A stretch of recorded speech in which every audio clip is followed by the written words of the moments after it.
welcome to Brewed for Life, the podcast where we crack open a cold beer and talk about life. We dive into all sorts of things, from big stuff to little stuff, with a beer in hand and a whole lot of opinions. So today we're going to talk about something that is extremely important to me and is a huge part of my life, and that's being a dad. So we're going to talk a little bit about fatherhood and talk about some things that, I struggled with, things that dads don't really know what being a dad is about until you're in that role. So when I was younger and my experiences with my dad were very different from the experiences that I have with my own sons now. And my dad was very strict and, in my opinion, probably could have handled things differently as a parent than I have chose to do going forward. My dad was hard.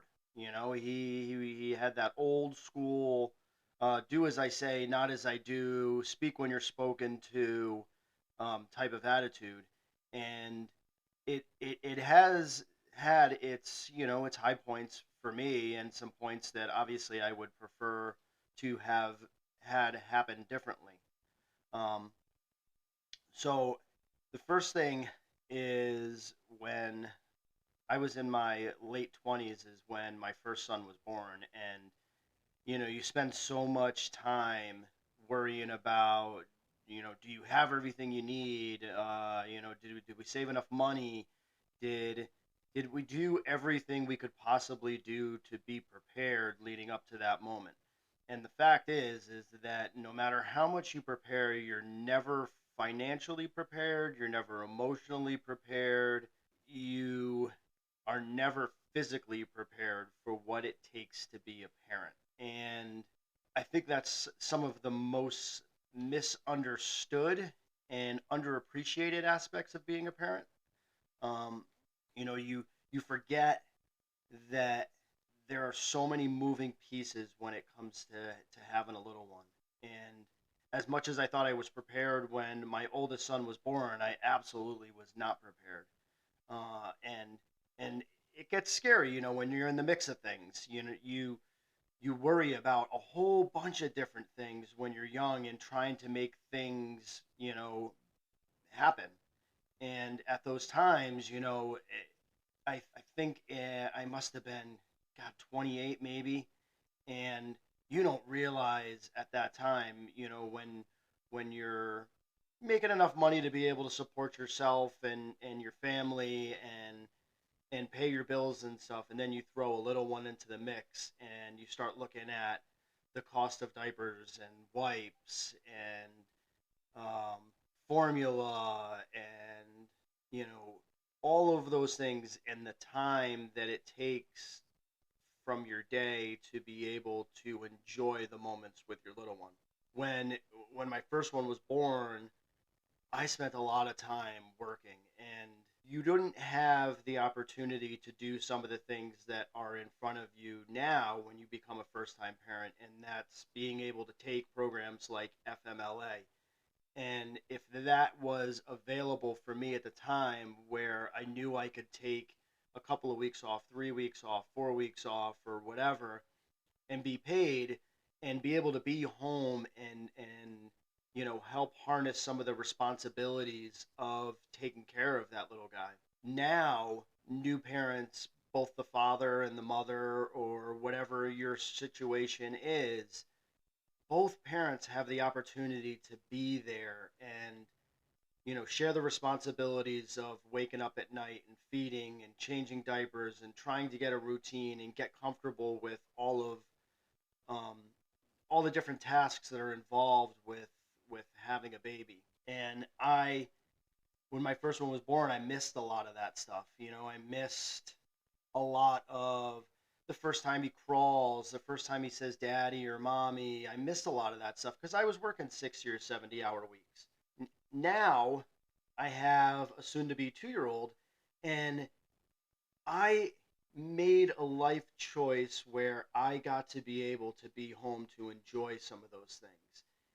I got an opportunity to be able to do things like this, where I get to, develop a podcast and be able to share some of my experiences with you guys. And those things you can't replace, which is why things like FMLA are so important to today's generations. Always take the time to be able to enjoy those moments and not leave moms out on their own to shoulder the responsibility of raising kids, because you never know what happens in this life. And when my oldest was younger, his mom and I ended up splitting, and we both had to shoulder the responsibilities individually on taking care of him when he was younger. And it's hard enough to do it with two people, but to try to do it with one person is just a whole nother avenue of struggles that, if you don't take the time to learn how to take care of that little one, you're in for a world of frustration, anxiousness, stress. Uh, you're going to be overly tired. So take the time. Be everything that society had told us in previous generations you weren't supposed to be. And be a dad, you know, take care of yeah, I'll put the little one down tonight. I'll change the diaper. Let me get the bottle. Hey, I can see you're tired. Why don't you go take a nap? I'll take care of the responsibilities on this. Like, those are all important things that allow you as a dad to be able to build a relationship with your little one right from the beginning.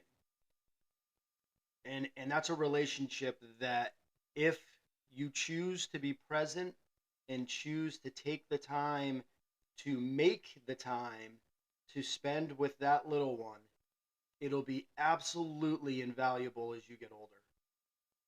It's so important. Not enough people take that time to build a relationship. Um, I sometimes wish that, because of how my work life was previously with my older son, that I feel like I had missed some time to really build that relationship with him. And I've had spent, the latter part of my life trying to fix where I thought their relationship had been broken. And I don't mean broken as in, like him and I didn't get along, or like we didn't have any relationship, but I knew it could be better than it was. And life changes come into play that have helped make that relationship better. And it has helped me realize how important it is to have um, a better relationship with my new little one, and where I have failed or struggled to be a good dad when it came to my oldest.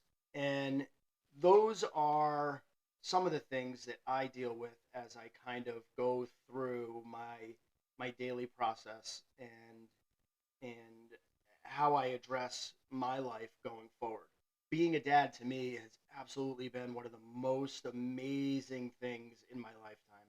And people, dads in particularly, um, a lot of them say, when the baby's born, I don't want to look, and I don't want to do this, and I don't want to do that. But one of the greatest things I did was to be there, be present, be in the room, watch the experience, because watching a baby be born might be one of the most amazing natural moments that any human can see in their lifetime. It will make you anxious, it'll make you scared, it'll make you happy, it'll make you emotional, it will grab you in so many different ways, and you will feel so many different things all at once. And then they take this baby and they put that child in your arms for the first time, and all you can feel is a sense of a joy, a sense of love, like you will never feel in your lifetime. Um, you feel relaxed. It's eerily calming the first time you hold that baby. And the way they look at you, all of it just changes your mindset to the point where everything that you did in your life before is no longer important. All the bullshit of, oh, I'm this old and I'm supposed to be doing this and I'm supposed to be doing that and blah, blah, blah, blah, blah, blah, blah. And you might not have friends that have kids, but if there's one thing that I could share as an experience on that, it would be fuck the status quo. Don't pay attention to what society tells you that they think you should be. Be you. Be present. Be everything that you didn't like about how you were raised, and be everything that you want to be. Because at the end of the day, that child relies solely on you for learning how to be a good person. And that's part of being a dad. You teach them how to love, how to care, how to shoulder the responsibilities of a family. And you show them how to love the person that they're with. Married, not married, engaged. It's your responsibility as a dad to show your children how a relationship should work. It is your responsibility as a dad and as a mom to teach that child how to have compassion, how to have understanding, how to be respectful, how to understand that the world will try to shape your views in what they want you to see, but it is your responsibility as a parent to teach them to think with their own mind. It's okay to have your own opinion. It is okay to not follow the crowd. It is okay to be you. And that's also something as a parent that is completely underestimated. Like, people in today's world, they hold very strong opinions on a variety of things, and it's your job as a parent to not just share your opinions and your insight, but allow them to spread their wings and open their mind and see things from multiple different vantage points to be able to understand as much as they can. Because in this world, if it's going to change and you're going to be a parent that helps change, you have to be more open minded than you're asking your child to be. And when it comes to my childhood and the views that my dad had, and where his stances took his opinions, um, I've listened to his opinions and I understand his opinions and I know why he feels the way he does, or did, but that's not me. My dad's generation, they were everything that the world is trying to not be now. He had some great insight and great things that he taught me as far as work ethic and not being afraid to get your hands dirty and treat people the way you would expect to be treated. But at the same time, it was kind of hypocritical because he was pretty not open at different times. Um, and I just chose not to be that way. You know, I want my sons to see the world as open as possible. I don't want my sons to see the world as color. I don't want my boys to see the world as the lifestyle people choose to lead. I want my boys to be able to look at the world and see an individual for who they are and what attributes they bring. And that's tough as a dad because you fight against kind of an old way of raising kids, which is you pass on generational beliefs into your children, and what it does is it continues sometimes narrow mindedness, and that doesn't help anything. uh, Children should have the ability to make decisions on their own. You feed them the information, you give them as much information as you can, and you allow them to make their own decisions as they get older. I don't want that to be misunderstood as, children are supposed to be making their own decisions, because, they still do live under your roof, and you are still the one setting the boundaries as a parent, and you do have certain expectations for them, but you want to give them the opportunity to be able to be a better person as they reach adulthood and as they get to be out on their own living their lives. You want them to be able to navigate that world and work in many different circles to be successful, to be honest, to be a true individual.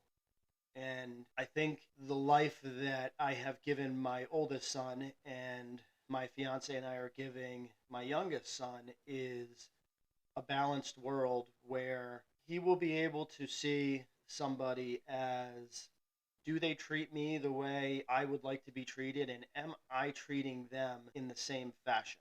And that is not easy to do now. Um, People want you to think and feel and believe in what they think and feel. And I don't want my boys to get trapped into that circle where, you got to get set in a rut and you don't give yourself or allow yourself to see that others' opinions matter also. And that just because, somebody is from a different country, it makes them a bad person, or somebody who has a different skin color makes them a bad person. It doesn't make anybody a bad person. What it does is it gives you an opportunity to learn and understand. Different cultures have different beliefs, and you don't have to believe or agree with their beliefs, but that's their life, and their life doesn't always impede on yours. So take the time to understand it. Understand why somebody feels a certain way, but understand that that's part of what makes the world so amazing, is that there are multiple different cultures, there are multiple different opinions, there are multiple different beliefs, there are people of multiple different skin colors and religious backgrounds and lifestyles, and we are all in this one giant melting pot trying to make the best lives that we can for ourselves, for our families, for our children. And the only way that that gets better is if we, as parents, help groom the next generation to be more accepting. And although that's not an easy battle, it is one that we are obligated to handle as parents. We have to be better than the generation before us, always. And we get there by acknowledging our failures and helping our kids understand that just because you fail doesn't make you a bad person. It's part of the learning experience. And if you stop learning and stop listening, you are now, unfortunately, part of the problem of why change and acceptance doesn't happen. Outside of all of that, there are things as a parent that makes life difficult at times. And one of the things, being a dad again and being older, is I thought when my first son was born that I was able to be the best dad that I could be, and I thought it was easy then. Financially it wasn't always easy, but my oldest son, like, he slept through the night. He was always in a good mood. The only time he was cranky is when he was, not feeling well. And I always felt like I left that situation going, wow, like that was easier than I expected it to be. And I took all of that stuff from that experience, and my oldest son is now 18 years old, and I have this new, soon to be 2-year old And I entered this one with the mindset of I knew everything and I got this to holy shit, I just got blindsided. This kid doesn't sleep through the night. He gets cranky. He has more of my bad personality traits than I ever hoped he would have. I honestly hoped he would be more like his mom, which is his mom's not an open book, but she has patience and caring and loving and has all of these attributes that I wish I was better at as a dad. Now having to be a new dad all over again. And all the things that worked with my oldest don't work at all with this one. And it was frustrating at times. At times, I really needed to kind of just walk away and let his mom take over. Even though I really wanted to be able to be in there and help, because what I found was that my lack of being able to be patient actually made the situation worse. It made him more upset. Like he could just feel the bad, stressed, anxious, frustrated energy coming off of me, and he was feeding off of it like nothing I've ever seen before. Now that he is 2 years old, the tides haven't necessarily turned. He is still, I don't want to say a mama's boy, but mom is his safe space. And that's where he goes when he's upset. But he loves hanging out with me and loves being, there with me. And we have our own little things that we do. Like, we play his trucks together and he loves doing his cards and reading his books. And we have our own little quirks where we chase each other and do knuckles and all of these other things that as a dad make me so proud and so happy because I love having that connection. And I love that I get to be able to have the time to be able to have those connections with him.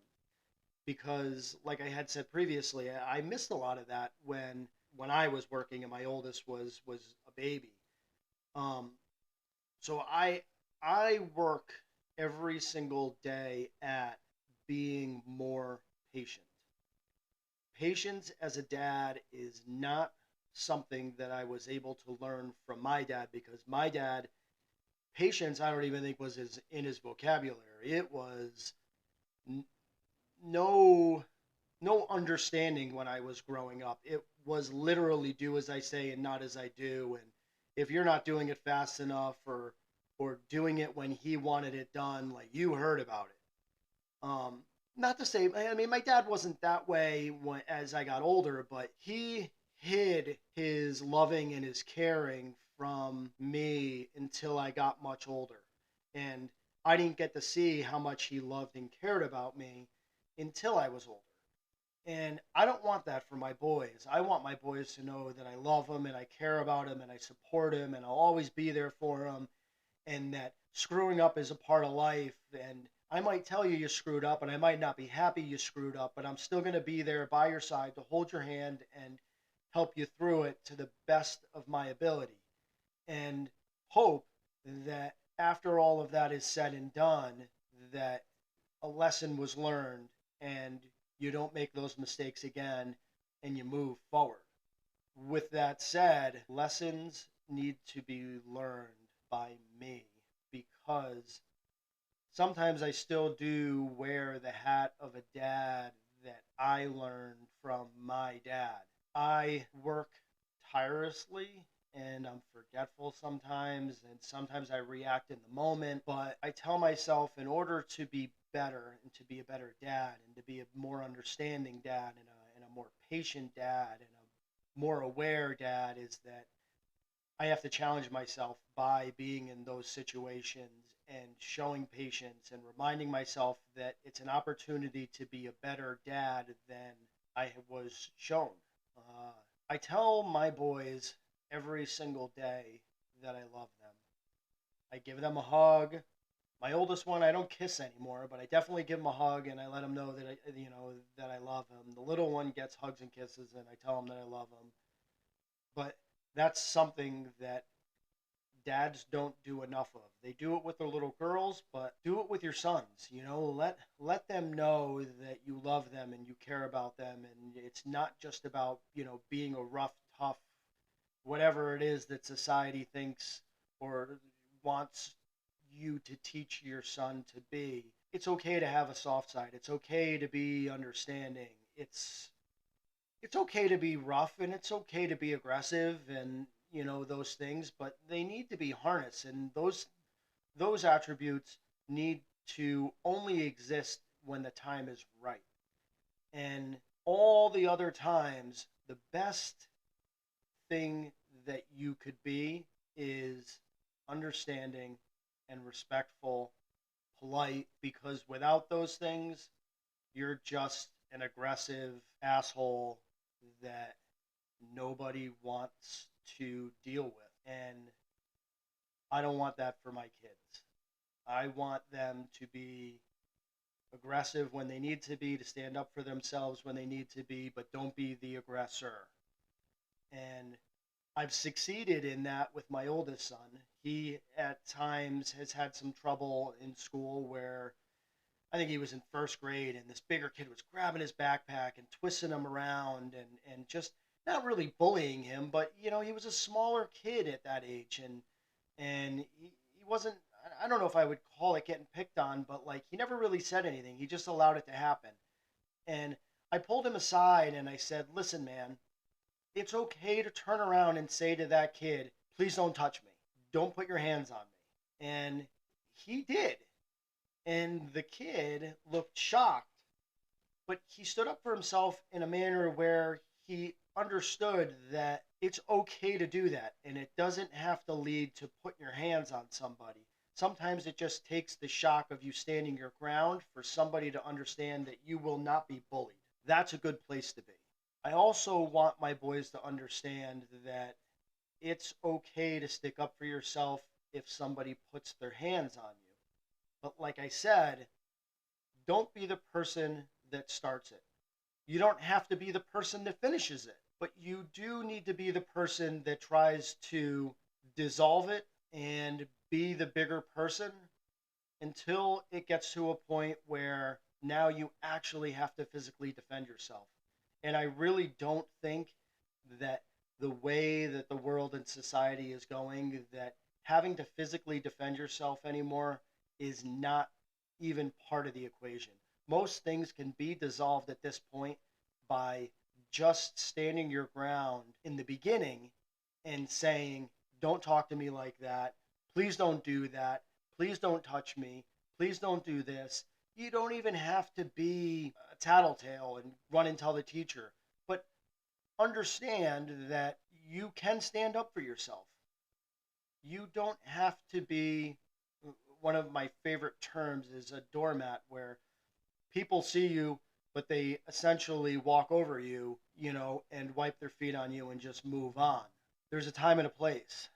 And that's one of the things that I think as a parent and as a dad, that you are required to teach your boys how to do this, and teach them that it's important to be understanding, accepting, patient, respectful, and teach them how to do that so that they can be the best person that they can be, and they can pass on all of those traits to their kids when they become dads. There are several things that as a son I have really, really enjoyed as my dad got older. And those things were, we would sit down and have a glass of bourbon, or we would have a beer together, or we would just sit on the porch and eh, listen to some old music, because my dad really, really loved music.